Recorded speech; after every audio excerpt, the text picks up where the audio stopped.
Hello बच्चों, model classes में आप सभी का स्वागत है और मैं हूं भगवान लाल कुमार। हम त्रिकोणमिति में ऊंचाइयां और दूरियां पढ़ रहे हैं। इसी क्रम में प्रश्नावली 9.1 पेज 225 के प्रश्न संख्या 5 को देखेंगे, जो इससे थोड़ा सा कठिन हो रहा है। हमने बताया था कि प्रश्नों को सरल से कठिन की ओर सजा करके अपनी सुविधानुसार अध्ययन करेंगे, ताकि हमें सीखने में कोई कठिनाई नहीं हो और एक एक बातें हम अच्छी तरह से सीख सकें। किसी बात को हमें रटना नहीं पड़े। तो अब हम 5वें प्रश्न पर विचार करते हैं। आप किताब देखिए। 5वां प्रश्न देखिए, भूमि से 60 मीटर की ऊंचाई पर एक पतंग उड़ रही है।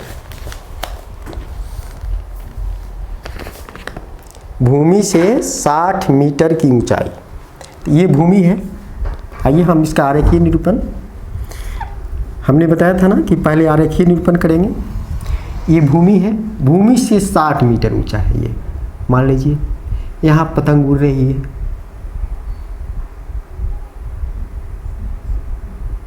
पतंग यहाँ उड़ रही है, ठीक है। 60 मीटर ऊंचा है। ये कितना है? 60 मीटर ऊंचा। पतंग में लगी डोरी को अस्थायी रूप से भूमि के एक बिंदु से बांध दिया गया है। इसको, पतंग की जो डोरी है उसको भूमि के अस्थायी, इसको डोरी से बांधा गया है। डोरी को भूमि के एक बिंदु, मान लीजिए कि सी से, यहाँ ए लिख दीजिए, यहाँ बी लिख दीजिए और यहाँ सी लिख दीजिए। यहाँ भूमि पर एक डोरी से बांधा गया। यह मान रहा है कि डोरी में कोई ढील नहीं है, ठीक है। भूमि के साथ डोरी का झुकाव 60 डिग्री है।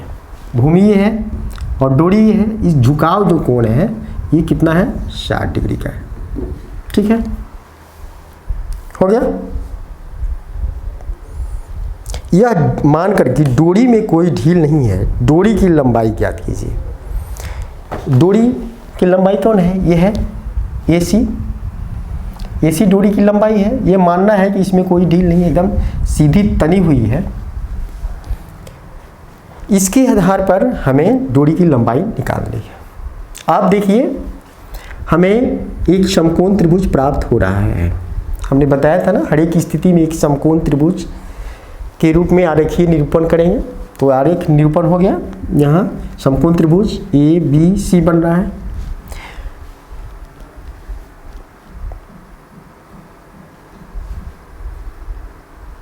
निकालना क्या है हमें? डोरी की लंबाई ज्ञात कीजिए। ये डोरी की लंबाई हमें ये निकालना है, ठीक है। तो हमने क्या माना, पहले इसको लिखेंगे। माना कि AB बराबर क्या है? भूमि से पतंग की ऊंचाई, भूमि से पतंग की ऊंचाई कितना है? 60 मीटर। हो गया। AC क्या है? डोरी की लंबाई कौन सी है? AC बराबर पतंग के डोरी की लंबाई। केवल डोरी की लंबाई लिख रहे हैं, डोरी की लंबाई। ये हमें क्या करना है? निकालना है। तो इसको प्रश्नवाचक चिन्ह लगा रहे हैं। थीटा हमें दिया गया है। देखिए, तो समकोण के बाद एक थीटा ये बन रहा है 60 डिग्री। क्या लिखें? ACB लिखें। ACB, कोण ACB कितना का है? 60 डिग्री, ठीक है। अब हमें समकोण त्रिभुज प्राप्त हो रहा है। इसमें ये आधार है, नीचे देख रहे हैं BC आधार है, AB क्या है? लंब है, और AC क्या है? कर्ण है, ठीक है। फिर से देखिए, AB क्या होगा? लंब होगा। BC क्या होगा? आधार होगा। और AC क्या होगा? कर्ण होगा, ठीक है। तो अब हमें क्या क्या दिया गया है, आइए इसको देखते हैं। लंब दिया गया है, समकोण त्रिभुज, समकोण त्रिभुज ए बी सी में, ठीक है, क्या क्या दिया गया है, लंब दिया गया है, लंब दिया गया है, ठीक है।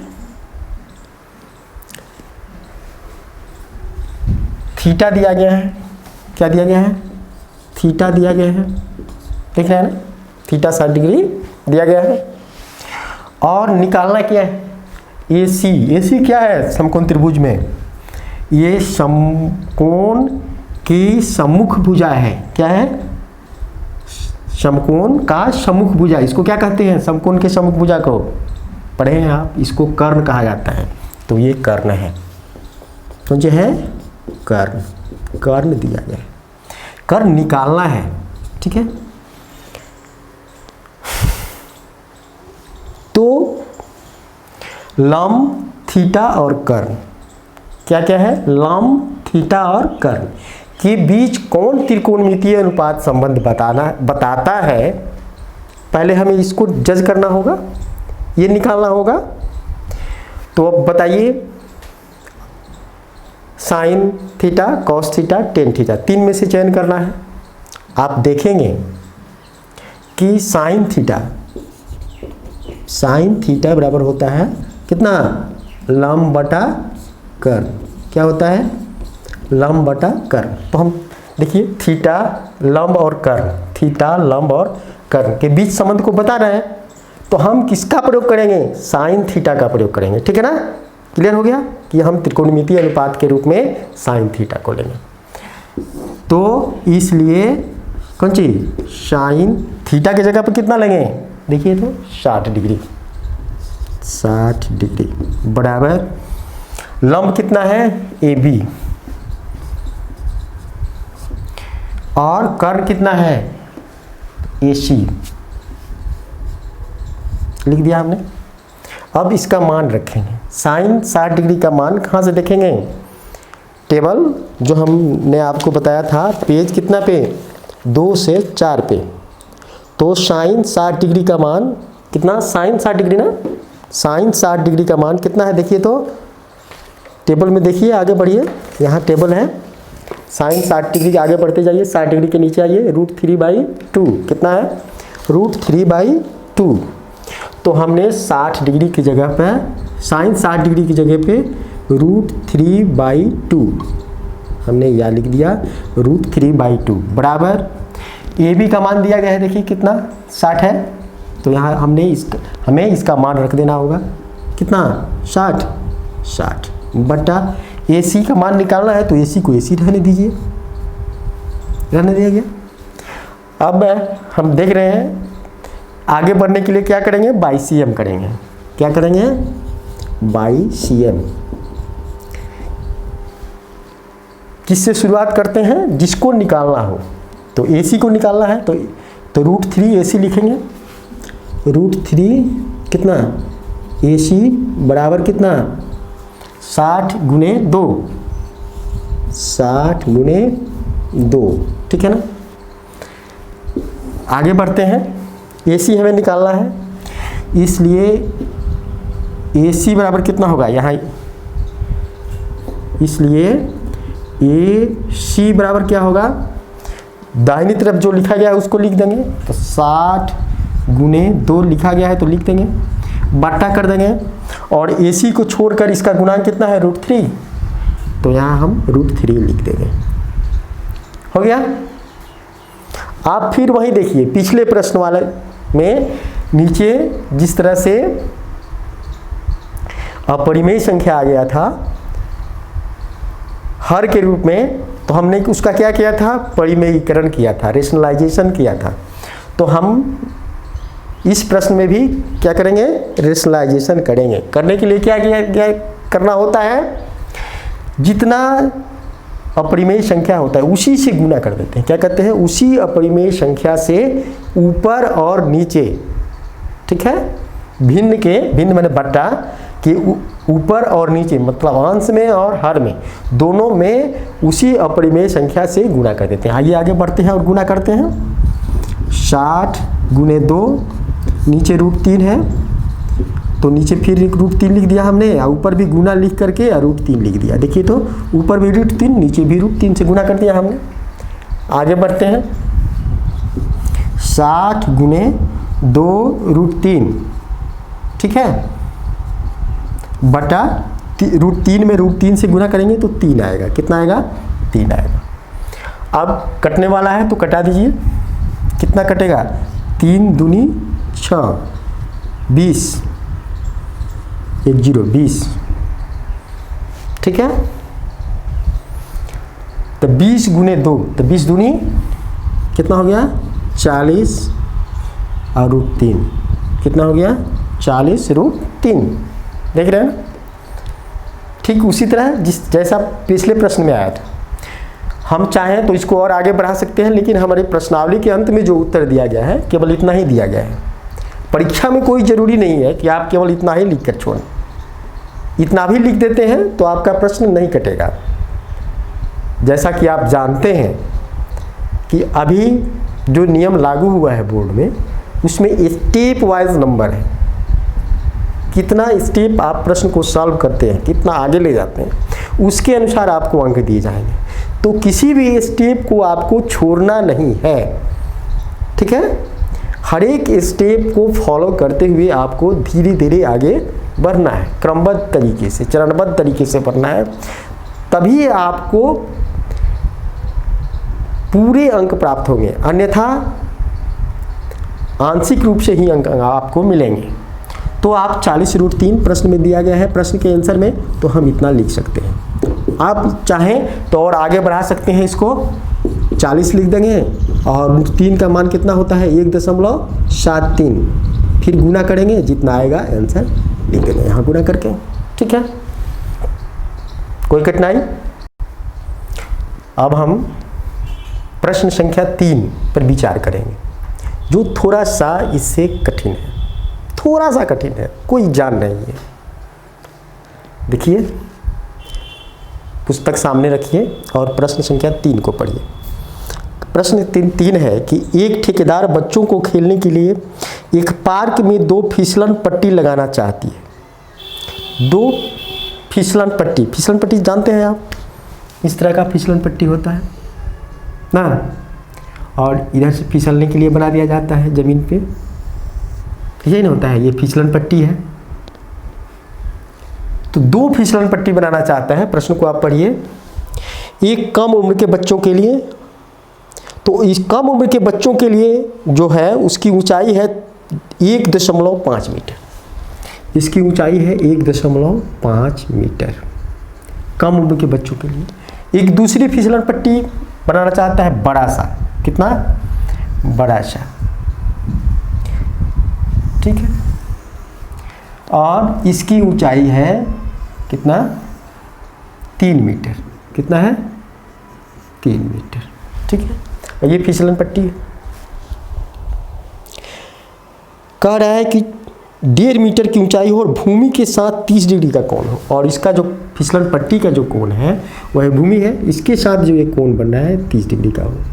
और इस केस में कह रहा है कि जो भूमि के साथ जो कोण हो वह कितना हो? देखिए 60 डिग्री, 60 डिग्री का कोण बनाती है। यहाँ कितना बनाती है? 60 डिग्री का कोण बनाती है, ठीक है। प्रत्येक स्थिति में फिसलन पट्टी की लंबाई क्या होनी चाहिए? मतलब फिसलन पट्टी की लंबाई निकालनी है। इसमें भी ये केस 1 है, केस फर्स्ट है, और ये केस सेकेंड है, केस सेकेंड। दोनों स्थितियों में फिसलन पट्टी की लंबाई निकालनी है। हम इसको समकोण त्रिभुज बना लेते हैं। समकोण त्रिभुज हो गया, देख रहे हैं, ये हमारा समकोण त्रिभुज में ये लंब हो गया ना, लंब हो गया, ये आधार हो गया और ये कर्ण हो गया। फिसलन पट्टी कर्ण है, ठीक है। इसमें ये लंब हो गया, ये आधार हो गया और ये फिसलन पट्टी कर्ण हो गया। इसको ABC से लिख देते हैं और इसको DEF से लिख देते हैं। क्या लिखते हैं? DEF, ठीक है। अब बहुत कुछ जान चुके हैं।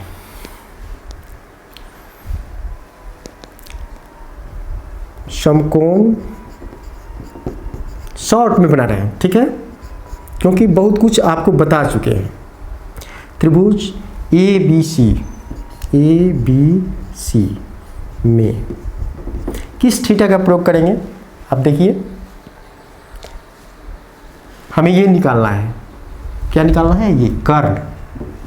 तो लंब, कौन सी? लंब दिया गया है, कर्ण निकालना है और थीटा दिया गया है। तो कौन त्रिकोणमितीय अनुपात है जो लंब, कर्ण और थीटा के बीच संबंध बताता है?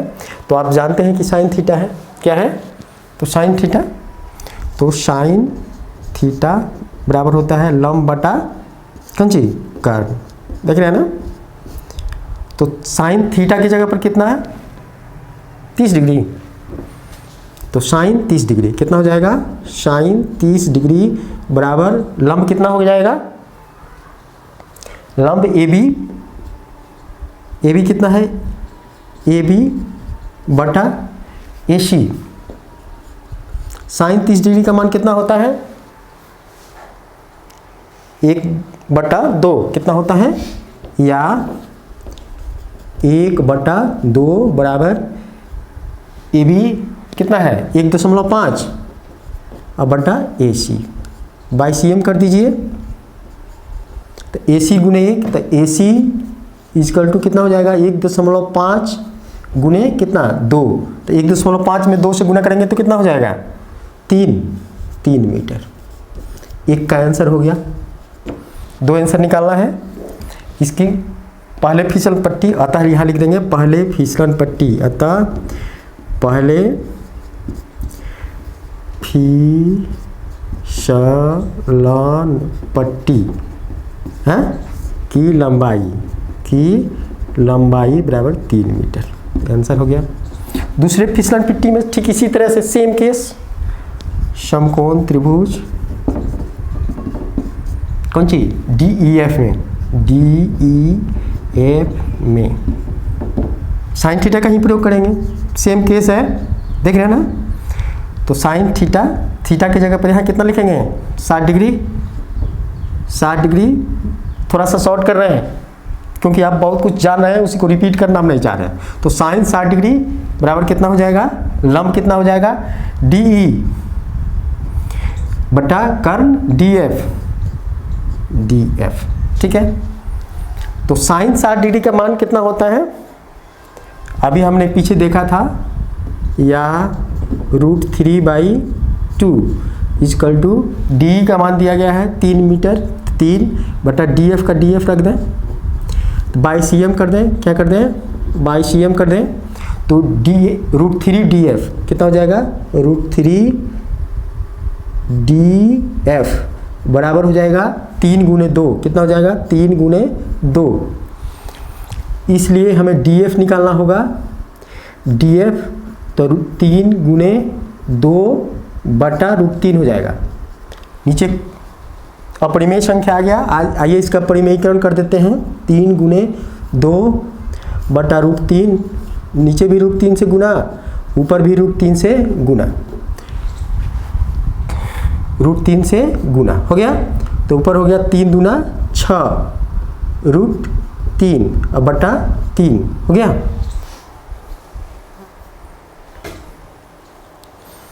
अब कट जाएगा 3 दूना 6, तो कितना हो जाएगा? 2√3 मीटर। क्या हो गया? 2√3 मीटर आ गया ये DF।